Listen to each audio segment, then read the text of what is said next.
ਤੇ ਦਿਨ ਸੋਮਵਾਰ ਆ। ਤੁਹਾਡੇ ਲਈ ਸ਼ਾਮ ਦਾ ਅਪਡੇਟ ਕੈਲੀਫੋਰਨੀਆ ਪ੍ਰੋਗਰਾਮ ਲੈ ਕੇ ਹਾਜ਼ਰ ਹੋਏ ਹਾਂ। ਸਾਡੇ ਅੱਜ ਦੇ ਪ੍ਰੋਗਰਾਮ ਨੂੰ ਸਪਾਂਸਰ ਕਰਦੇ ਨੇ ਖਾਲਸਾ ਇੰਸ਼ੋਰੈਂਸ ਏਜੰਸੀ, ਜਿਨ੍ਹਾਂ ਦੇ ਕੋਲੋਂ ਤੁਸੀਂ ਹਰ ਇੱਕ ਤਰੀਕੇ ਦੀ ਇੰਸ਼ੋਰੈਂਸ ਕਰਵਾ ਸਕਦੇ ਹੋ। ਇੰਸ਼ੋਰੈਂਸ ਬਾਰੇ ਪਤਾ ਕਰਨ ਲਈ ਕਾਲ ਕਰ ਸਕਦੇ ਹੋ 408-272-2500। ਟਿਰਕੀਆਣਾ ਇਮੀਗ੍ਰੇਸ਼ਨ ਲਾ ਫਰਮ, US ਇਮੀਗ੍ਰੇਸ਼ਨ ਦਾ ਹੋਵੇ ਕਿਸੇ ਵੀ ਤਰੀਕੇ ਦਾ ਕੰਮ, ਕਾਲ ਅਟਰਨੀ ਜੇ ਟਿਰਕੀਆਣਾ 4159090503। ਅਮਰਜੀਤ ਸਿੰਘ ਫਰੈਜ਼ਨੋ, ਗੁਰਬਚਨ ਸਿੰਘ ਨਾਗਰਾ ਸੈਕਰਾਮੈਂਟੋ, ਸੇਵਕ ਸਿੰਘ ਹੋਲਿਸਟਰ, ਪ੍ਰਿਤਪਾਲ ਸਿੰਘ ਸਿੱਧੂ ਫਰੈਜ਼ਨੋ, ਮਨਜੀਤ ਸਿੰਘ ਕਾਲੋ ਮੋਡੈਸਟੋ, ਮੱਖਣ ਸਿੰਘ ਮਾਨ ਜੈਨਸਨਵਿਲ ਵਿਸਕੌਨਸਨ। ਸਾਰਿਆਂ ਦਾ ਧੰਨਵਾਦ। ਜੇਕਰ ਤੁਸੀਂ ਜਾਂ ਕੋਈ ਹੋਰ ਕਾਰੋਬਾਰ ਵੀ ਇਸ ਪ੍ਰੋਗਰਾਮ ਨੂੰ ਸਪਾਂਸਰ ਕਰਨਾ ਚਾਹੁੰਦੇ ਹੋ, ਸੰਪਰਕ ਕਰ ਸਕਦੇ ਹੋ ਨੰਬਰ 408-722-7698 ਦੇ ਉੱਤੇ।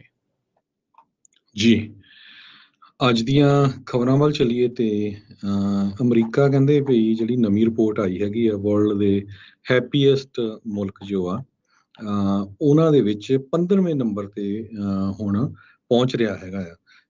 ਪਹਿਲਾਂ ਜਿਹੜਾ ਸੀਗਾ 16ਵੇਂ ਨੰਬਰ ਤੇ ਸੀ, ਸੋ ਹੁਣ ਇੱਕ ਪੋਜੀਸ਼ਨ ਜਿਹੜੀ ਆ ਅਪ ਹੋਈ ਹੈਗੀ ਆ। ਸੋ ਇਹਦੇ ਵਿੱਚ ਜਿਹੜੇ ਹੋਰ ਵੀ ਕਾਫੀ 150 ਮੁਲਕਾਂ ਦਾ ਜਿਹੜਾ ਸਰਵੇ ਕੀਤਾ ਗਿਆ ਸੀ, ਉਸ ਹਿਸਾਬ ਦੇ ਨਾਲ ਉਹਨਾਂ ਨੇ ਸਭ ਤੋਂ ਜਿਹੜੇ ਖੁਸ਼ ਕਿਹੜੇ ਮੁਲਕਾਂ ਦੇ ਵਿੱਚ ਲੋਕ ਆ ਉਹ ਕੱਢੇ ਹੈਗੇ ਆ। ਸਭ ਤੋਂ ਲੋਐਸਟ ਜਿਹੜਾ ਆ ਉਹ ਅਫਗਾਨਿਸਤਾਨ ਆਇਆ ਹੈਗਾ ਆ।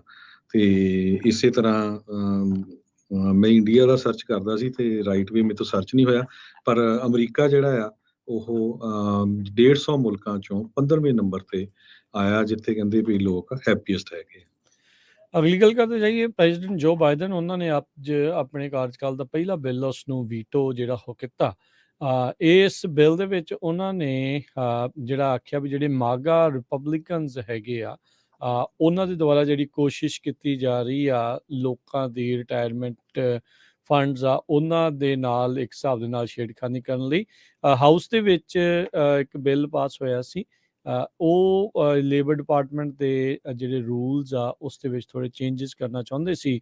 ਰਿਟਾਇਰਮੈਂਟ ਇਨਵੈਸਟਿੰਗ ਉਹ ਟਾਈ ਜਿਹੜੀ ਇਨਵਾਇਰਮੈਂਟਲ ਤੇ ਸੋਸ਼ਲ ਗੋਲਸ ਦੇ ਨਾਲ ਜਿਹੜਾ ਇੱਕ ਰੂਲ ਆ ਉਸ ਨੂੰ ਰਿਪੀਲ ਕਰਨਾ ਚਾਹੁੰਦੇ ਸੀਗੇ, ਉਹ ਵਾਪਸ ਲੈਣਾ ਚਾਹੁੰਦੇ ਸੀਗੇ। ਪਰ ਪ੍ਰੈਜ਼ੀਡੈਂਟ ਬਾਈਡਨ ਨੇ ਉਸੇ ਹੀ ਬਿੱਲ ਨੂੰ ਵੀਟੋ ਕਰ ਦਿੱਤਾ ਹੈਗਾ ਆ। ਇਹ ਵੀਟੋ ਐਕਸਪੈਕਟ ਕੀਤਾ ਜਾ ਰਿਹਾ ਸੀਗਾ ਜਦ ਬਾਈਡਨ ਐਡਮਿਨਿਸਟ੍ਰੇਸ਼ਨ ਨੇ ਪਹਿਲਾਂ ਜਿਹੜੇ ਰਿਪਬਲਿਕਨ ਲੈਡ ਐਫਰਟ ਆ ਇਸ ਨੂੰ 3 ਹਫ਼ਤੇ ਪਹਿਲਾਂ ਰੋਲ ਬੈਕ ਕਰਨ ਦੇ ਲਈ ਇਸ ਰੂਲ ਨੂੰ ਕੋਸ਼ਿਸ਼ ਜਿਹੜੀ ਉਹ ਕੀਤੀ ਸੀ। ਇਸ ਬਿੱਲ ਦੇ ਵਿੱਚ ਹਾਊਸ ਤੇ ਸੈਨੇਟ ਦੇ ਵਿੱਚ ਜਿਹੜੇ ਕੁਝ ਡੈਮੋਕ੍ਰੇਟਸ ਆ ਉਹਨਾਂ ਨੇ ਵੀ ਇਸ ਨੂੰ ਰਿਪੀਲ ਕਰਨ ਦੇ ਲਈ ਵੋਟ ਨੂੰ ਪਾਈ ਸੀਗੀ, ਜਿਨ੍ਹਾਂ ਵਿੱਚ ਸੈਨੇਟਰ ਜੌਨ ਟੈਸਟਰ ਜਿਹੜੇ ਮੋਂਟਾਨਾ ਤੋਂ, ਜੋ ਮੈਨਚਨ ਵੈਸਟ ਵਰਜੀਨੀਆ ਤੋਂ ਜਿਹੜੇ ਉਹ ਸ਼ਾਮਲ ਸੀਗੇ, ਜਿਨ੍ਹਾਂ ਸਾਰਿਆਂ ਦੀਆਂ ਰੀ-ਇਲੈਕਸ਼ਨ ਅਗਲੇ ਸਾਲ ਆ ਰਹੀਆਂ ਆ। ਸੋ ਬਾਈਡਨ ਉਹਨਾਂ ਨੇ ਟਵਿੱਟਰ ਦੇ ਉੱਤੇ ਜਿਹੜਾ ਉਹ ਕਿਹਾ ਆ ਵੀ ਇਸ ਬਿੱਲ ਦੇ ਨਾਲ ਜਿਹੜੀ ਰਿਟਾਇਰਮੈਂਟ ਸੇਵਿੰਗਸ ਆ ਉਹਨਾਂ ਨੂੰ ਖਤਰਾ ਬਣਦਾ ਸੀ, ਰਿਸਕ ਬਣਨਾ ਸੀਗਾ ਤੇ ਇਲੀਗਲ ਇਸ ਚੀਜ਼ ਦੇ ਲਈ ਉਹਨਾਂ ਨੇ ਬਣਾ ਦੇਣੀਆਂ ਸੀਗੀਆਂ ਜਿਹੜੇ ਮੈਗਾ ਹਾਊਸ ਰਿਪਬਲਿਕਨਸ ਲਾਈਕ ਨਹੀਂ ਕਰਦੇ ਹੈਗੇ। ਸੋ ਕਹਿੰਦੇ ਵੀ ਯੂਰ ਪਲਾਨ ਮੈਨੇਜਰ ਉਹਦੇ ਕੋਲ ਇਹ ਅਖਤਿਆਰ ਹੋਣਾ ਚਾਹੀਦਾ ਆ ਵੀ ਜਿਹੜੀ ਤੁਹਾਡੀ ਮਿਹਨਤ ਦੀ ਕਮਾਈ ਆ, ਸੇਵਿੰਗਸ ਆ, ਉਸ ਨੂੰ ਕਿੱਦਾਂ ਪ੍ਰੋਟੈਕਟ ਕਰੇ, ਨਾ ਕਿ ਰਿਪਰੈਜ਼ੈਂਟੇਟਿਵ ਮਾਰਜੋਰੀ ਟੇਲਰ ਗ੍ਰੀਨ ਵਰਗੀਆਂ ਜਾਂ ਉਹਦੇ ਵਰਗੇ ਜਿਹੜੇ ਹੋਰ ਰਿਪਰੈਜ਼ੈਂਟ। ਸੋ ਸਿੱਧਾ ਜਿਹੜਾ ਇੱਕ ਹਿਸਾਬ ਦੇ ਨਾਲ ਇਹਨਾਂ ਨੇ ਜਿਹੜੇ ਰਾਈਟ ਵਿੰਗ ਦੇ ਮੈਗਾ ਹਾਊਸ ਰਿਪਬਲਿਕਨਸ ਜਿਨ੍ਹਾਂ ਨੂੰ ਇਹ ਸਿੱਧਾ ਆਖ ਰਹੇ ਹੁਣ ਅਟੈਕ ਕਰ ਰਹੇ ਆ। ਸੋ ਸਿੰਘ ਜਿਹੜੇ ਇੱਥੇ ਹੁਣ ਫਸਦੇ ਨਜ਼ਰ ਆਉਣਗੇ। ਕੈਲੀਫੋਰਨੀਆ ਦੇ ਗਵਰਨਰ ਜਿਹੜੇ ਆ ਉਹ ਇੱਕ ਲੜਾਈ ਦੇ ਵਿੱਚ ਕਾਮਯਾਬ ਹੋ ਗਏ ਆ ਜਿਹੜੀ ਉਹਨਾਂ ਦੀ ਆਇਲ ਕੰਪਨੀਜ਼ ਦੇ ਨਾਲ ਚੱਲ ਰਹੀ ਸੀਗੀ।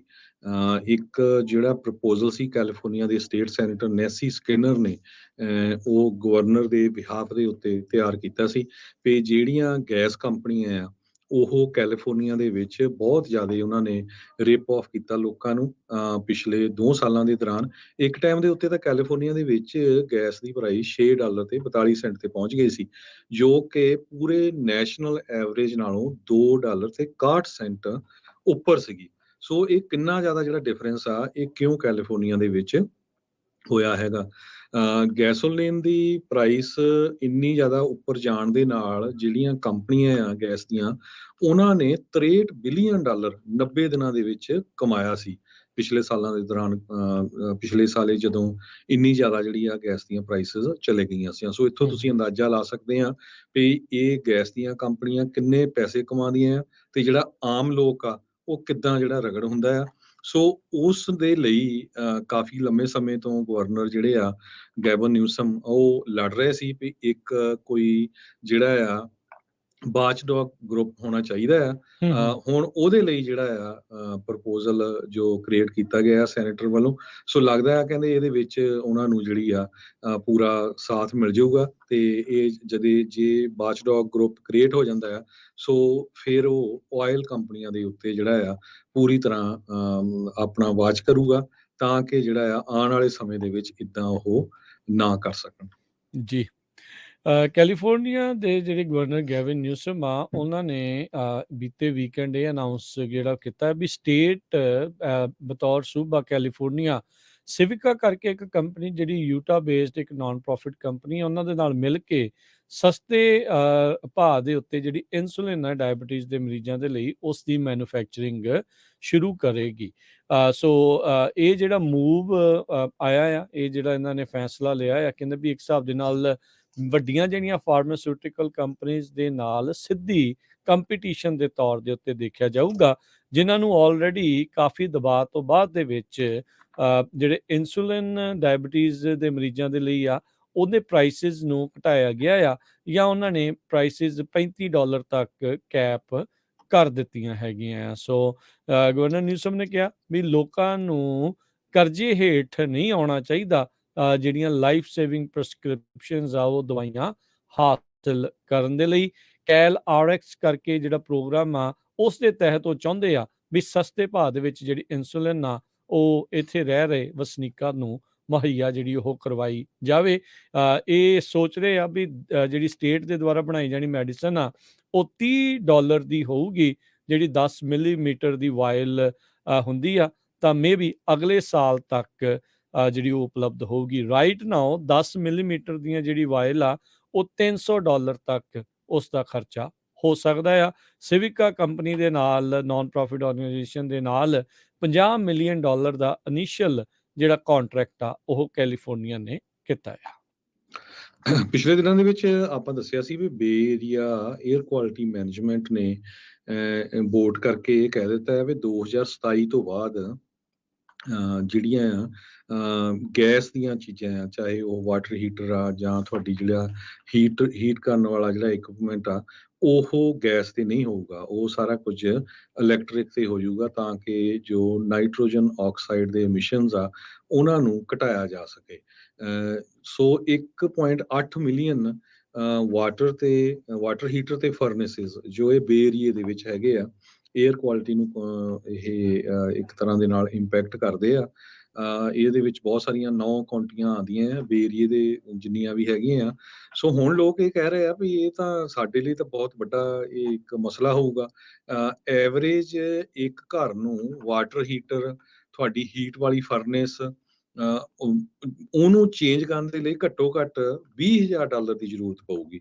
ਸੋ ਹੁਣ ਇਹਦੇ ਤੇ ਗਵਰਨਮੈਂਟ ਕੁਝ ਕੰਪਨਸੇਸ਼ਨ ਦਊਗੀ ਜਾਂ ਨਹੀਂ, ਇਹ ਤਾਂ ਆਉਣ ਵਾਲੇ ਸਮੇਂ 'ਚ ਪਤਾ ਲੱਗੂਗਾ। ਪਰ ਲੋਕਾਂ ਨੂੰ ਇੱਕ ਤਰ੍ਹਾਂ ਦੇ ਨਾਲ ਫਿਕਰ ਦੇ ਵਿੱਚ ਪਾ ਦਿੱਤਾ ਆ ਵੀ 2027 ਤੋਂ ਬਾਅਦ ਜਿਹੜੇ ਗੈਸ ਵਾਲੇ ਫਰਨੇਸ ਤੇ ਹੀਟਰਸ ਨਹੀਂ ਵਰਤੇ ਜਾਣਗੇ। ਜੀ, ਫੈਡਰਲ ਤੌਰ ਦੇ ਉੱਤੇ ਆਲਰੇਡੀ ਜਿਹੜੀ ਹਰਜੋਤ ਸਿੰਘ ਜੀ ਇਦਾਂ ਦੀ ਜਿਹੜੀ ਸਬਸਿਡੀ ਉਹ ਦਿੰਦੇ ਆ, ਜਿਹਦੇ ਨਾਲ ਜਦੋਂ ਤੁਸੀਂ ਗੈਸ ਤੋਂ ਜਿਹੜੇ ਇਲੈਕਟ੍ਰਿਕ ਚੀਜ਼ਾਂ ਵੱਲ ਨੂੰ ਜਿਹੜੇ ਉਹ ਦਿੰਦੇ, ਜਿਨ੍ਹਾਂ ਵਿੱਚ ਘਰਾਂ ਦੇ ਜਿਹੜੇ ਅਪਲਾਇੰਸਿਸ ਵੀ ਜਿਹੜੇ ਉਹ ਸ਼ਾਮਲ ਹੁੰਦੇ ਆ, ਸੋ ਤੁਹਾਨੂੰ ਪਤਾ ਜਿਹੜਾ ਉਹ ਕਰਨਾ ਪੈ ਸਕਦਾ। ਪਰ ਇਸ ਤਰੀਕੇ ਦੇ ਨਾਲ ਥੋਪਣਾ, ਸਮਾਂ ਸੀਮਾ ਜਿਹੜੀ ਨਿਰਧਾਰਿਤ ਕਰਨੀ, ਉਹ ਲੋਕਾਂ ਨੂੰ ਲੱਗਦਾ ਕਿਤੇ ਨਾ ਕਿਤੇ ਵੀ ਇਹ ਸ਼ਾਇਦ ਕਾਲਪੁਣੇ ਦਾ ਨਤੀਜਾ ਇਸ ਦਾ ਮਾੜਾ ਨਾ ਹੋਵੇ। ਬਿਜਲੀ ਸੰਕਟ ਪਿਛਲੇ ਸਾਲ ਬਹੁਤ ਮਾੜਾ ਰਿਹਾ ਸੀਗਾ ਕੈਲੀਫੋਰਨੀਆ ਦੇ ਵਿੱਚ, ਖਾਸ ਕਰਕੇ ਉਦੋਂ ਲੋਕਾਂ ਨੇ ਇਸ ਦੇ ਉੱਤੇ ਸਵਾਲ ਜਿਹੜੇ ਚੁੱਕੇ ਵੀ 2035 ਦੇ ਵਿੱਚ ਤਾਂ ਆਪਾਂ ਸਾਰਾ ਕੁਝ ਇਲੈਕਟ੍ਰਿਕ ਕਰਨ ਨੂੰ ਫਿਰਦੇ ਹਾਂ, ਤੇ ਹੁਣੇ ਹੀ ਜਦੋਂ ਗਰਮੀ ਵੱਧ ਪਈ ਆ ਤੇ ਲੋਕਾਂ ਨੂੰ ਇਹ ਕਿਹਾ ਜਾ ਰਿਹਾ ਸੀ ਵੀ ਤੁਸੀਂ ਏਸੀ ਨਾ ਚਲਾਓ, ਭਾਰੀ ਜਿਹੜੀ ਵਰਤੋਂ ਆ ਬਿਜਲੀ ਦੀ ਉਹ ਨਾ ਕਰੋ, ਤਾਂ ਉਦੋਂ ਤਾਂ ਡਿਮਾਂਡ ਹੋਰ ਜ਼ਿਆਦਾ ਵੱਧ ਜਾਣੀ ਆ। ਉਦੋਂ ਇਹ ਬਿਜਲੀ ਦੀ ਪ੍ਰੋਡਕਸ਼ਨ ਕਿੱਦਾਂ ਜਿਹੜੀ ਉਹ ਪੂਰੀ ਕੀਤੀ ਜਾਊਗੀ। ਸੋ ਸੋਚ ਚੰਗੀ ਹੋ ਸਕਦੀ ਆ, ਪਰ ਉੱਥੇ ਤੱਕ ਇਨਫਰਾਸਟ੍ਰਕਚਰ ਢਾਂਚਾ ਕਿੱਦਾਂ ਤਿਆਰ ਹੋਊਗਾ, ਲੋਕਾਂ ਨੂੰ ਉਹਦੇ ਲਈ ਕੀ ਮਿਲਣਾ ਆ, ਕਿੱਦਾਂ ਉਹਦੇ ਲਈ ਚੇਂਜਿਸ ਆਉਣਗੇ, ਉਹ ਆਈ ਥਿੰਕ ਵੱਡੀਆਂ ਜਿਹੜੀਆਂ ਚੁਣੌਤੀਆਂ ਆ ਉਹ ਹਾਲ ਦੀ ਘੜੀ ਜਿਹੜੇ ਉਹ ਸਾਹਮਣੇ ਆ। ਦੇਖੋ ਕੀ ਬਣਦਾ ਆ। ਜੀ। ਸੋ ਦੇਖੋ, ਇੱਕ ਤਾਂ ਠੀਕ ਆ ਵੀ ਜੇ ਨਵੀਂ ਡਿਵੈਲਪਮੈਂਟ ਹੋਈ ਆ, ਨਵੇਂ ਘਰ ਬਣ ਰਹੇ ਆ, ਜਿੱਦਾਂ ਨਵੀਂ ਰਿਕੁਆਇਰਮੈਂਟ ਆ, ਸੋਲਰ ਲੱਗਣੇ ਚਾਹੀਦੇ, ਉਹਨਾਂ 'ਚ ਤਾਂ ਚਲੋ ਈਜ਼ੀ ਆ। ਹੁਣ ਕਈ ਲੋਕ ਆ, ਉਹ ਵਿਚਾਰੇ ਰਿਟਾਇਰ ਹੋਏ ਆ, ਬਜ਼ੁਰਗ ਆ, ਉਹਨਾਂ ਦੀ ਸਿਰਫ ਸੋਸ਼ਲ ਸਿਕਿਉਰਿਟੀ ਆਉਂਦੀ ਆ, ਤੇ ਉਹ ਕਿੱਦਾਂ ਇਸ ਨੂੰ ਅਫੋਰਡ ਕਰਨਗੇ? ਸੋ ਇਹ ਜਿਹੜਾ ਇੱਕ ਵੱਡਾ ਇਸ਼ੂ ਬਣੂਗਾ, ਕਿਉਂਕਿ ਪੁਰਾਣੇ ਘਰ ਆ ਜਿਹੜੇ, ਸੋ ਉਹਨਾਂ ਨੂੰ ਟੋਟਲੀ ਜੇ ਹੀਟ ਸਿਸਟਮ ਨਵਾਂ ਲਾਣਾ ਆ, ਉਹ ਕਾਫੀ ਜ਼ਿਆਦਾ ਖਰਚਾ ਆਊਗਾ। ਇਹ ਤਾਂ ਮੈਂ ਸੈਨ ਫਰਾਂਸਿਸਕੋ ਕ੍ਰੋਨਿਕਲ ਦੀ ਰਿਪੋਰਟ ਤੁਹਾਡੇ ਨਾਲ ਸਾਂਝੀ ਕੀਤੀ ਆ, ਵੀ ਉਹਨਾਂ ਨੇ ਕਈਆਂ ਦੇ ਸਰਵੇ ਕੀਤਾ, ਉਹ ਤੋਂ ਪਤਾ ਚੱਲਿਆ ਵੀ ਐਵਰੇਜ $20,000 ਖਰਚ ਹੋਊਗਾ ਸਾਰਾ ਕੁਝ ਰਿਪਲੇਸ ਕਰਨ ਲਈ। ਰਿਪਲੇਸ ਕਰਨ ਦਾ, ਬਿਲਕੁਲ ਜੀ। ਅਗਲੀ ਜਿਹੜੀ ਹਰਜੋਤ ਸਿੰਘ ਦੀ ਗੱਲ ਕਰਦੇ ਜਾਈਏ, ਗਵਰਨਰ ਨਿਊਸਮ ਦੇ ਉੱਤੇ ਇੱਕ ਹੋਰ ਦਬਾਅ ਜਿਹੜਾ ਇਸ ਟਾਈਮ ਵੱਧਦਾ ਜਾਂਦਾ ਆ, ਰੈਪਰੀਏਸ਼ਨਸ ਜਿਹੜੇ ਆ ਉਸ ਨੂੰ ਲੈ ਕੇ।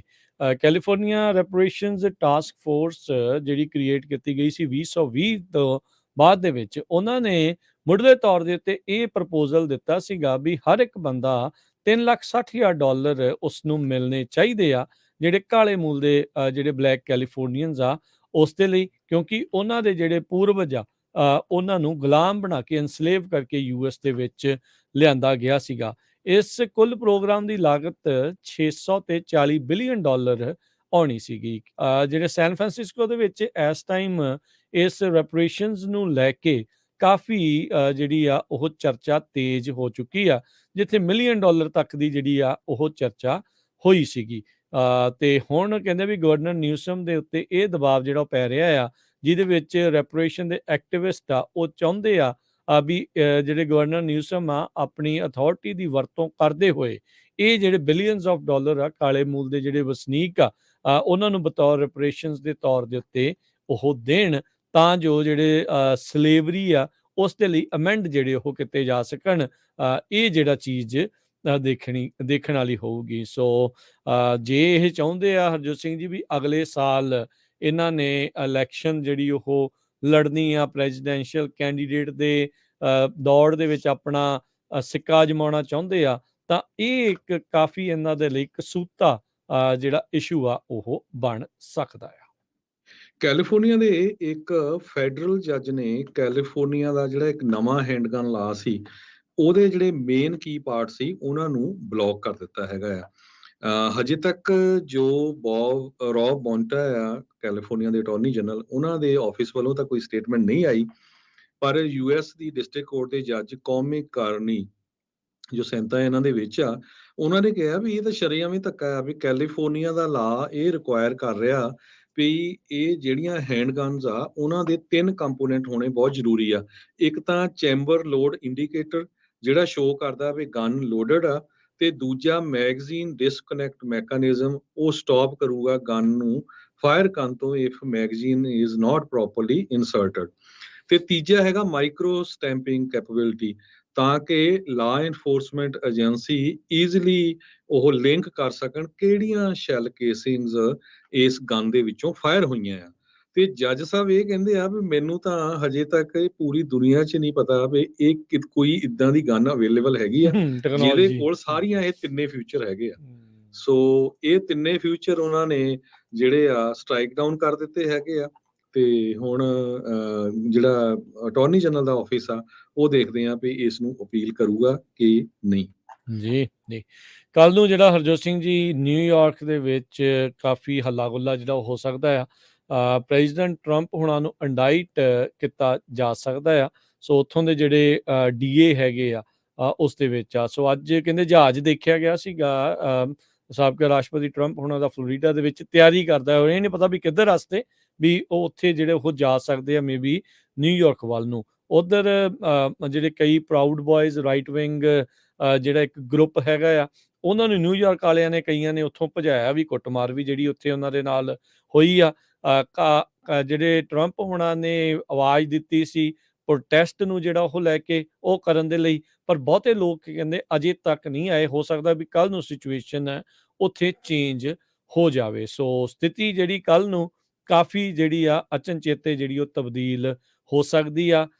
6 ਜਨਵਰੀ ਵਰਗੀ ਹਿੰਸਾ ਹੋਊਗੀ ਨਹੀਂ ਹੋਊਗੀ, ਕਿੰਨੇ ਕੁ ਲੋਕ ਆਉਣਗੇ ਕਿੰਨੇ ਕੁ ਨਹੀਂ ਆਉਣਗੇ, ਦੇਖਣ ਵਾਲੀ ਗੱਲ ਹੋਊਗੀ।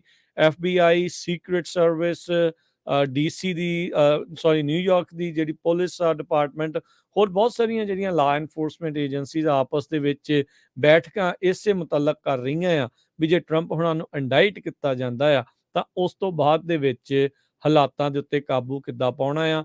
ਆਲਰੇਡੀ ਜਿਹੜੀਆਂ ਰੇਲਿੰਗਸ ਹੁੰਦੀਆਂ ਆ ਉਹ ਮੰਗਾਈਆਂ ਗਈਆਂ ਨੇ। ਨਿਊਯਾਰਕ ਅਟਰਨੀ ਜਿਹੜੇ ਡਿਸਟ੍ਰਿਕਟ ਅਟਰਨੀ ਆ, ਕੋਰਟ ਹਾਊਸ ਆ, ਉਸ ਤੇ ਬਾਰ-ਬਾਰ ਜਿਹੜਾ ਇਹ ਪੈਰੀਮੀਟਰ ਆ ਉਹ ਲਗਾਇਆ ਜਾ ਰਿਹਾ ਆ। ਸੋ ਲੈਟਸ ਸੀ ਕੀ ਇਸ ਦੇ ਵਿੱਚ ਬਣਦਾ ਆ। ਪਰ ਕੱਲ ਦਾ ਦਿਨ ਇੱਕ ਵਾਰੀ ਫਿਰ ਕਾਫੀ ਅਹਿਮ ਜਿਹੜਾ ਉਹ ਰਹਿਣ ਵਾਲਾ ਆ, ਖਾਸ ਕਰਕੇ ਪ੍ਰੈਜ਼ੀਡੈਂਟ ਟਰੰਪ ਹੋਣਾ ਦੀ ਇੰਡਾਈਟਮੈਂਟ ਦੇ ਮਸਲੇ ਨੂੰ ਜਿਹੜਾ ਉਹ ਲੈ ਕੇ। ਇਹ ਇੰਡਾਈਟਮੈਂਟ ਇਹਨਾਂ ਦੀ ਜਿਹੜਾ ਤਕਰੀਬਨ $1.5 ਲੱਖ ਇੱਕ ਪੌਰਨ ਸਟਾਰ ਨੂੰ ਦਿੱਤੀ ਜਿਹੜੀ ਹਸ਼ ਮਨੀ ਆ ਚੁੱਪ ਰਹਿਣ ਦੇ ਲਈ, ਉਹਨਾਂ ਦੇ ਅਫੇਅਰ ਨੂੰ ਚੁੱਪ ਰੱਖਣ ਦੇ ਲਈ, ਨਾ ਦੱਸਣ ਦੇ ਲਈ, ਉਸ ਮਾਮਲੇ ਵਿੱਚ ਇਹ ਸਾਰਾ ਮਸਲਾ ਇਸ ਟਾਈਮ ਇੱਥੇ ਤੱਕ ਪਹੁੰਚਿਆ ਹੋਇਆ ਹੈ ਜੀ। ਸੋ ਬਿਲਕੁਲ ਜਿੰਨੇ ਵੀ ਸਾਡੇ ਸਰੋਤੇ ਸੁਣਦੇ ਆ ਇਹਦੇ ਬਾਰੇ ਜ਼ਰੂਰ ਅਪਡੇਟ ਕੱਲ ਨੂੰ ਆਪਾਂ ਬਾਰ-ਬਾਰ ਤੁਹਾਨੂੰ ਦੱਸਦੇ ਰਹਾਂਗੇ। ਸੋ ਪੰਜਾਬੀ ਰੇਡੀਓ USA ਨੂੰ ਜਿੰਨੇ ਵੀ ਸਾਡੇ AM ਸਟੇਸ਼ਨਸ ਆ, 7 FM ਸਟੇਸ਼ਨਸ ਆ, 6 ਸਾਰਿਆਂ ਦੇ ਉੱਤੇ ਸੁਣਦੇ ਰਹੋ ਤੇ Facebook YouTube ਤੇ ਵੀ ਅਪਡੇਟ ਦਿੰਦੇ ਰਹਾਂਗੇ। ਅਗਲੀ ਜਾਂਦੇ ਖਬਰ ਆਪਾਂ ਵੈਦਰ ਦੇ ਸੰਬੰਧ ਦੇ ਵਿੱਚ ਦਿੰਦੇ ਜਾਈਏ ਤੇ ਕਹਿੰਦੇ ਵੀ ਸਦਰਨ ਕੈਲੀਫੋਰਨੀਆ ਦੇ ਵਿੱਚ ਜਿਹੜਾ ਹੁਣ 12ਵਾਂ ਐਟਮੋਸਫੇਰਿਕ ਰਿਵਰ ਆ ਉਸ ਨੇ ਅਸਰ ਕਰਨਾ ਸ਼ੁਰੂ ਕਰ ਦਿੱਤਾ। ਆਲਰੇਡੀ ਜਿਹੜੀ ਜ਼ਮੀਨ ਆ ਉਹ ਬਹੁਤ ਸੋਕਡ ਆ, ਉਹਦੇ ਵਿੱਚ ਬਹੁਤ ਜ਼ਿਆਦਾ ਜਿਹੜਾ ਪਾਣੀ ਹੈਗਾ, ਉਹਦੇ ਨਾਲ ਵੱਡੇ ਜਿਹੜੇ ਟਰੀ ਆ ਉਹ ਡਿੱਗ ਰਹੇ ਹੈਗੇ ਆ। ਫਲੱਡਿੰਗ ਬਹੁਤ ਏਰੀਏ ਚੱਲ ਰਹੀ ਆ। ਟੁਲੈਰੀ ਦੀ ਸਿਚੁਏਸ਼ਨ ਬੜੀ ਬੈਡ ਆ, ਪਹਾੜੋ ਰਿਵਰ ਦੀ, ਤੇ ਜਿਹੜੇ ਸਨੋ ਲੈਵਲਸ ਹੈਗੇ ਆ ਉਹ 6500 ਫੁੱਟ ਤੋਂ ਹੁਣ ਉਹਨੇ ਘਟਾ ਕੇ ਕਹਿਤਾ ਵੀ 3500 ਤੋਂ ਲੈ ਕੇ 4000 ਫੁੱਟ ਦੀਆਂ ਉਚਾਈ ਵਾਲੀਆਂ ਜਿਹੜੀਆਂ ਪਹਾੜੀਆਂ ਆ ਉੱਥੇ 3 ਤੋਂ ਲੈ ਕੇ 6 ਇੰਚ ਤੱਕ ਜਿਹੜੀ ਆ ਸਨੋ ਪੈ ਸਕਦੀ ਹੈਗੀ ਆ। ਹਵਾਵਾਂ ਬੜੀਆਂ ਤੇਜ਼ ਚੱਲ ਰਹੀਆਂ, 40 ਤੋਂ 50 ਮੀਲ ਪਰ ਆਵਰ ਦੇ ਹਿਸਾਬ ਨਾਲ। ਕੁਛ ਏਰੀਏ 'ਚ ਇਹ 60 ਮੀਲ ਪਰ ਆਵਰ ਦੇ ਹਿਸਾਬ ਨਾਲ ਵੀ ਚੱਲ ਸਕਦੀਆਂ ਹੈਗੀਆਂ। ਕਈ ਜਗ੍ਹਾ ਦੇ ਉੱਤੇ ਟਲੈਰੀ ਏਰੀਏ ਦਾ ਜਿਹੜਾ ਹੈਗਾ ਆ ਰਿਵਰ ਦੇ ਲਾਗੇ ਛਾਗੇ ਉਹਨੂੰ ਇਵੈਕੂਏਟ ਵੀ ਕੀਤਾ ਗਿਆ ਹੈਗਾ। ਬਿਲਕੁਲ ਬੰਨ ਟੁੱਟੇ ਆ ਜਿਹੜਾ ਹਰਜੋਤ ਸਿੰਘ ਜੀ, 2 ਸ਼ਹਿਰਾਂ ਦੇ ਵਿੱਚ 1400 ਲੋਕ ਉਹਨਾਂ ਦੇ ਘਰ ਕਾਰੋਬਾਰ ਉਹ ਸਾਰਾ ਕੁਝ ਜਿਹੜਾ ਉਹ ਡੁੱਬੇ ਆ। ਸਥਿਤੀ ਮਾੜੀ ਆ। ਮੀਂਹ ਹੋਰ ਪੈਣਾ ਆ, ਬਰਫ਼ ਹੋਰ ਜਿਹੜੀ ਉਹ ਪੈਣੀ ਆ। 12ਵੀਂ ਕਿ 13ਵੀਂ ਹੁਣ ਤਾਂ ਗਿਣਤੀ ਹਰਜੋਤ ਸਿੰਘ ਜੀ ਭੁੱਲ ਗਏ ਵੀ ਕਿੰਨੇ ਐਟਮੋਸਫੇਰਿਕ ਰਿਵਰਸ ਜਿਹੜੇ ਉਹ ਆ ਚੁੱਕੇ ਆ। ਸੋ ਆਉਣ ਵਾਲੇ 1-2 ਦਿਨ ਫਿਰ ਬਹੁਤੇ ਮੀਂਹ ਦੇ ਲਈ ਜਿਹੜੇ ਲੋਕ ਆ ਉਹ ਤਿਆਰ ਰਹਿਣ। ਹੁਣ ਤਾਂ ਜਿੱਦਾਂ ਕਹਿਣ ਨੂੰ ਤਾਂ ਚਲੋ ਨਾਰਮਲ ਜੀ ਗੱਲ ਹੋ ਰਹੀ ਆ, ਪਰ ਸਥਿਤੀ ਦਿਨ ਬ ਦਿਨ ਉਹਨਾਂ ਥਾਵਾਂ ਦੇ ਉੱਤੇ ਜਿੱਥੇ ਫਲੱਡ ਦੀ ਖਦਸ਼ਾ ਜ਼ਿਆਦਾ ਆ, ਪਾਣੀ ਅਜੇ ਤੱਕ ਸੁੱਕਿਆ ਨਹੀਂ ਆ, ਖੇਤੀਬਾੜੀ ਦਾ ਤੇ ਉਹਨਾਂ ਸਾਰਿਆਂ ਦਾ ਕਾਫੀ ਜ਼ਿਆਦਾ ਨੁਕਸਾਨ ਜਿਹੜਾ ਉਹ ਹੋ ਰਿਹਾ ਆ। ਲੋਕਾਂ ਦੇ ਫਾਰਮ ਐਨੀਮਲਸ ਤੋਂ ਲੈ ਕੇ ਉਹਨਾਂ ਦੀਆਂ ਪ੍ਰੋਪਰਟੀਜ਼ ਤੇ ਲੋਕਾਂ ਦੀ ਆਪਣੀ ਜਾਨ ਨੂੰ ਵੀ ਕਈ ਥਾਵਾਂ ਦੇ ਉੱਤੇ ਖਤਰਾ ਇਸ ਟਾਈਮ ਬਣਿਆ। ਜੇ ਇਵੈਕੂਏਸ਼ਨ ਆਰਡਰਸ ਆਉਂਦੇ ਨੇ ਜਿੱਦਾਂ ਐਲਨਸਵਰਥ ਤੇ ਐਪਲੋ ਕਰਕੇ ਜਿਹੜੇ ਸ਼ਹਿਰਾਂ 'ਚ ਆਇਆ ਹੈ, ਦੋਨੋਂ ਟਾਊਨ ਫਲੱਡ ਹੋਏ ਆ, ਉਹ ਇਵੈਕੂਏਸ਼ਨ ਦੇ ਆਰਡਰ ਆਉਂਦੇ ਆ ਤੇ ਭਾਈ ਤੁਸੀਂ ਨਿਕਲਣ ਦੀ ਜਿਹੜੀ ਇਸ ਦੇ ਵਿੱਚ ਤੁਸੀਂ ਕਰਨੀ ਹੈਗੀ ਆ। ਤੇ ਆਪਾਂ ਜਿਹੜਾ ਹਰਜੋਤ ਸਿੰਘ ਜੀ ਹੁਣ ਇਜਾਜ਼ਤ ਲਵਾਂਗੇ, ਉਸ ਤੋਂ ਪਹਿਲਾਂ ਜੀ ਇਕਨੋਮੀ ਦੀ ਥੋੜੀ ਮਾਰਕੀਟ ਦਾ ਜੇ ਹਾਲ ਦੱਸਦੇ ਜਾਈਏ। ਅੱਜ ਉਦਾਂ ਦਾ ਐਮਾਜ਼ੋਨ ਨੇ ਸੈਕਿੰਡ ਰਾਊਂਡ ਆਫ ਲੇਆਫਸ ਐਲਾਨੇ ਸੀਗੇ, ਪਰ ਅੱਜ ਵੀਕ ਦੇ ਸ਼ੁਰੂਆਤ ਦੇ ਵਿੱਚ ਡਾਊ ਜੋਨ 300 ਤੇ 83 ਪੁਆਇੰਟ ਵੱਧ ਕੇ 32,245 ਤੇ ਬੰਦ ਹੋਇਆ। S&P 35 ਪੁਆਇੰਟ ਵੱਧ ਕੇ 3951, ਨੈਸਡੈਕ 45 ਪੁਆਇੰਟ ਵੱਧ ਕੇ 11,676 ਤੇ ਬੰਦ ਹੋਇਆ। ਸੋਨੇ ਦਾ ਭਾਅ ਇਹ ਇਸ ਟਾਈਮ ਤਾਂ ਨੂੰ ਜਾ ਰਿਹਾ $1983 ਪ੍ਰਤੀ ਆਉਂਸ। ਕੱਚੇ ਤੇਲ ਦੀ ਕੀਮਤ ਥੱਲੇ ਨੂੰ ਆ ਰਹੀ ਹੈ, $67 ਪ੍ਰਤੀ ਬੈਰਲ ਦੇ ਉੱਤੇ ਜਿਹੜੀ ਉਹ ਰਹੀ ਆ। 10 ਈਅਰ ਯੀਲਡ 3.48% ਦੇ ਉੱਤੇ ਤੇ ਕ੍ਰਿਪਟੋ ਕਰੰਸੀ 'ਚ ਬਿਟਕੋਇਨ 27,899 ਤੇ ਇਥੀਰੀਅਮ 1700 ਜਿਹੜਾ $54 ਦੇ ਬਰਾਬਰ ਚੱਲ ਰਿਹਾ ਆ। ਜਾਂਦੇ ਇੱਕ ਵਾਰੀ ਫੇਰ ਦੱਸਦੇ ਜਾਈਏ, ਇੱਕ ਕਰੰਸੀ ਦੀ ਜੇ ਗੱਲ ਕਰਦੇ ਜਾਈਏ, ਇੱਕ $US ਦੇ ਬਰਾਬਰ ਇੰਡੀਆ ਦੇ ਰਹੇ ਆ $82.53 ਤੇ ਇੱਕ $US ਦੇ ਬਰਾਬਰ ਕੈਨੇਡਾ ਦੇ ਰਹੇ ਆ $1 ਤੇ 37 ਸੈਂਟ। ਭਾਈ ਅਮਰਤਪਾਲ ਸਿੰਘ ਦੇ ਸੰਬੰਧ ਦੇ ਵਿੱਚ ਬਹੁਤ ਵੱਡੀ ਗਿਣਤੀ ਦੇ ਵਿੱਚ ਵੱਖ-ਵੱਖ ਦੁਨੀਆ ਦੇ ਮੁਲਕਾਂ 'ਚ ਪ੍ਰੋਟੈਸਟ ਹੋ ਰਹੇ ਆ। ਪੰਜਾਬ ਦੇ ਵਿੱਚ ਵੀ ਬਹੁਤ ਹੋ ਰਿਹਾ ਕਿਉਂਕਿ ਉੱਥੇ ਇੰਟਰਨੈਟ ਬੰਦ ਆ, ਤੁਹਾਨੂੰ ਪਤਾ ਹੀ ਆ। ਸਾਰਾ ਕੁਛ ਆਪਾਂ ਸਵੇਰੇ ਵੀ ਬੜੀ ਮੁਸ਼ਕਲ ਦੇ ਨਾਲ ਖਬਰਾਂ ਕਲੈਕਟ ਕੀਤੀਆਂ ਸੀਆਂ ਤੇ ਜਿੱਥੇ ਵੀ ਕਿਤੇ ਹੋ ਰਿਹਾ ਆ, ਅਗਰ ਕੈਲੀਫੋਰਨੀਆ 'ਚ ਹੋ ਰਿਹਾ ਆ, ਜ਼ਰੂਰ ਤੁਸੀਂ ਪੰਜਾਬੀ ਰੇਡੀਓ USA ਤੇ ਕਾਲ ਕਰ ਦਿਓ, ਆਪਾਂ ਸਾਰਿਆਂ ਨਾਲ ਸ਼ੇਅਰ ਕਰ ਦਾਂਗੇ। ਕੱਲ ਵੀ ਸੈਨ ਫਰਾਂਸਿਸਕੋ 'ਚ ਹੋਏ ਸੀ ਤੇ ਹੁਣ ਸਟਾਕਟਨ ਗੁਰਦੁਆਰਾ ਸਾਹਿਬ ਵੱਲੋਂ ਵੀ ਮੈਸੇਜ ਆਇਆ ਸੀ। ਕਦੋਂ ਹੋਣੇ ਆ ਰਾਜਕਨਵੀਰ ਸਿੰਘ? ਪਰਸੋਂ ਨੂੰ ਜੀ, ਬੁੱਧਵਾਰ ਨੂੰ 12 ਤੋਂ 2 ਵਜੇ ਦੇ ਵਿੱਚ ਇੱਕ ਵਾਰੀ ਫਿਰ ਇੰਡੀਅਨ ਕਾਉਂਸਲੇਟ ਸੈਨ ਫਰਾਂਸਿਸਕੋ ਦੇ ਬਾਹਰ ਜਿਹੜੇ ਆ ਉਹ ਪ੍ਰੋਟੈਸਟ ਹੋਣ ਜਾ ਰਹੇ ਆ। ਸੋ ਜਿਹੜੇ ਵੀ ਇਹ ਐਤਵਾਰ ਨੂੰ ਨਹੀਂ ਪਹੁੰਚ ਸਕੇ ਉਹ ਬੁੱਧਵਾਰ ਨੂੰ ਉੱਥੇ ਜਾ ਕੇ ਜਿਹੜਾ ਪਹੁੰਚ ਸਕਦੇ ਆ। ਤੇ ਅੱਜ ਦਾ ਦਿਨ ਪੰਜਾਬ ਦੇ ਵਿੱਚ ਵੀ ਅਹਿਮ ਹੋਊਗਾ। ਜਿਹੜੀ ਇੱਕ ਹੈਬਸ ਕਾਰਪਸ ਪਟੀਸ਼ਨ ਪਾਈ ਹੋਈ ਆ ਅੰਮ੍ਰਿਤਪਾਲ ਦੀ ਵੇਅਰ ਅਬਾਊਟਸ ਨੂੰ ਜਿਹੜਾ ਉਹ ਲੈ ਕੇ, ਉਸ ਉੱਤੇ ਸ਼ਾਇਦ ਅਦਾਲਤ ਨੇ ਸੁਣਵਾਈ ਲੈਣੀ ਆ ਤੇ ਅੱਜ ਸ਼ਾਇਦ ਸਰਕਾਰ ਜਿਹੜੀ ਉਹ ਕੁਛ ਸਪਸ਼ਟ ਰੂਪ ਦੇ ਵਿੱਚ ਵੀ ਦੱਸੇ ਵੀ ਉਸ ਦੀ ਕੰਡੀਸ਼ਨ ਜਿਹੜੀ ਆ ਉਹ ਕੀ ਹੈਗੀ ਆ। ਸੋ ਬਿਲਕੁਲ ਪੂਰੀ ਦੁਨੀਆ ਦੇ ਵਿੱਚ ਇਸ ਟਾਈਮ ਜਿਹੜਾ ਇੰਡੀਆ ਦਾ ਜਲੂਸ ਨਿਕਲਿਆ ਆ ਕਿ ਕਿਸ ਤਰ੍ਹਾਂ 29 ਮਿਲੀਅਨ ਲੋਕਾਂ ਦਾ ਇੰਟਰਨੈਟ ਬੰਦ ਕੀਤਾ ਗਿਆ ਆ। ਪੂਰੇ ਵਰਲਡ ਦੀਆਂ ਜਿਹੜੀਆਂ ਟੌਪ ਦੇ ਨਿਊਜ਼ਪੇਪਰਸ ਆ, ਚਾਹੇ ਉਹ BBC ਦੇ ਰਾਹੀਂ, ਚਾਹੇ ਉਹ CNN, ਫੌਕਸ, ਵਾਸ਼ਿੰਗਟਨ ਪੋਸਟ, ਸਾਰਿਆਂ ਦੇ ਵਿੱਚ ਇਹ ਕਵਰ ਕੀਤਾ ਗਿਆ ਆ। ਉੱਥੇ ਦੀ ਸਰਕਾਰ ਪੂਰਾ ਜ਼ੋਰ ਲਾ ਰਹੀ ਆ ਇੱਕ ਤਰ੍ਹਾਂ ਦੇ ਨਾਲ ਬਹੁਤ ਹੀ ਵੱਡਾ ਵਿਲਨ ਬਣਾਉਣ ਦੇ ਲਈ ਭਾਈ ਅਮਰਤਪਾਲ ਸਿੰਘ ਨੂੰ। ਸਾਰਿਆਂ ਨੂੰ ਪਤਾ ਆ ਵੀ ਕੀ ਸੀ ਉਹ, ਕੋਈ ਇਦਾਂ ਦੀ ਗੱਲਬਾਤ ਨਹੀਂ ਸੀ, ਝੂਠਾ ਬਹੁਤ। ਕਿਉਂਕਿ ਇੱਕ ਤਾਂ ਇੰਟਰਨੈਟ ਬੰਦ ਆ ਪੰਜਾਬ 'ਚ, ਪਰ ਜਿਹੜੇ ਉਹਨਾਂ ਦੇ ਜਿਹੜੇ ਬਦਮਾਸ਼ ਹੈਗੇ ਆ ਟਵਿੱਟਰ ਦੇ ਉੱਤੇ ਜਾਂ ਹੋਰ, ਉਹ ਸ਼ਰੇਆਮ ਬਹੁਤ ਗਲਤ ਸਿੱਖਾਂ ਦੇ ਉਲਟ ਜਿਹੜੇ ਆ ਟਵੀਟ ਕਰ ਰਹੇ ਹੈਗੇ ਆ। ਸੋ ਆਪਾਂ ਪੰਜਾਬੀ ਰੇਡੀਓ USA ਵੱਲੋਂ ਜਿੰਨੇ ਵੀ ਸਾਡੇ ਸਰੋਤੇ ਸੁਣ ਰਹੇ ਹੈਗੇ ਆ, ਜਿੱਥੇ ਵੀ ਪ੍ਰੋਟੈਸਟ ਕਰਨ ਜਾ ਰਹੇ ਆ, ਅਮਰੀਕਾ ਦੇ ਵਿੱਚ ਹਰ ਇੱਕ ਨੂੰ ਪ੍ਰੋਟੈਸਟ ਕਰਨ ਦਾ ਹੱਕ ਆ, ਹਰ ਇੱਕ ਬੰਦਾ ਕਰਦਾ ਹੈਗਾ ਤੇ ਬੜੇ ਪੀਸਫੁਲ ਕਰਨਾ ਹੈਗਾ। ਸੋ ਇਹ ਜ਼ਰੂਰ ਧਿਆਨ ਰੱਖਿਓ ਕਿਸੇ ਤਰ੍ਹਾਂ ਦੀ ਕੋਈ ਜਿਹੜੀ ਸ਼ਰਾਰਤ ਨਾ ਹੋਵੇ, ਨਹੀਂ ਕਿਉਂਕਿ ਇਹ ਕੁਝ ਉਹ ਚਾਹੁੰਦੇ ਆ ਤੇ ਜਿੱਥੇ ਮਾੜੀ ਜਿਹੀ ਵੀ ਗੱਲਬਾਤ ਹੁੰਦੀ ਹੈਗੀ ਆ ਤੇ ਉਹ ਪੂਰਾ ਫਿਰ ਮੀਡੀਆ ਦੇ ਵਿੱਚ ਅਗੇਂਸਟ ਜਾਂਦੀ ਹੈ। ਸਾਰੇ ਜਿੰਨੇ ਵੀ ਪ੍ਰੋਟੈਸਟ ਤੇ ਜਾਂਦੇ ਆ, ਜਿਹੜੇ ਬੱਚੇ ਵੀ ਆ, ਉਹਨਾਂ ਨੂੰ ਬੜੇ ਪਿਆਰ ਦੇ ਨਾਲ ਸਮਝਾ ਕੇ ਵੀ ਹਾਂ ਆਪਾਂ ਇੰਗਲਿਸ਼ ਦੇ ਵਿੱਚ ਪੰਜਾਬੀ ਜੋ ਵੀ ਕਰ ਸਕਦੇ ਆ, ਕਿਸੇ ਤਰ੍ਹਾਂ ਕਿਸੇ ਦਾ ਕੋਈ ਜਿਹੜਾ ਆ ਨੁਕਸਾਨ ਨਹੀਂ ਕਰਨਾ, ਕਿਸੇ ਨੂੰ ਗਾਲੀ ਗਲੋਚ ਨਹੀਂ ਕਰਨਾ ਹੈਗਾ ਜੀ। ਤੇ ਇੱਥੇ ਜਿਹੜਾ ਪ੍ਰੋਗਰਾਮ ਦੀ ਹੁਣ ਸਮਾਪਤੀ ਹੈ ਮੇਰੇ ਰਾਜਕਨਵੀਰ ਸਿੰਘ ਵੱਲੋਂ ਤੇ ਹਰਜੋਤ ਸਿੰਘ ਵੱਲੋਂ ਸਭ ਨੂੰ ਪਿਆਰ ਸਤਿਕਾਰ ਸਹਿ ਨਿੱਘੀ ਜਿਹੀ ਸਤਿ ਸ੍ਰੀ ਅਕਾਲ। ਜਿੰਨੇ ਵਾਸਤੇ ਖੇਲਦੇ ਰਹੋ, ਸੁਣਦੇ ਰਹੋ, ਦੇਖਦੇ ਰਹੋ ਪੰਜਾਬੀ ਰੇਡੀਓ US।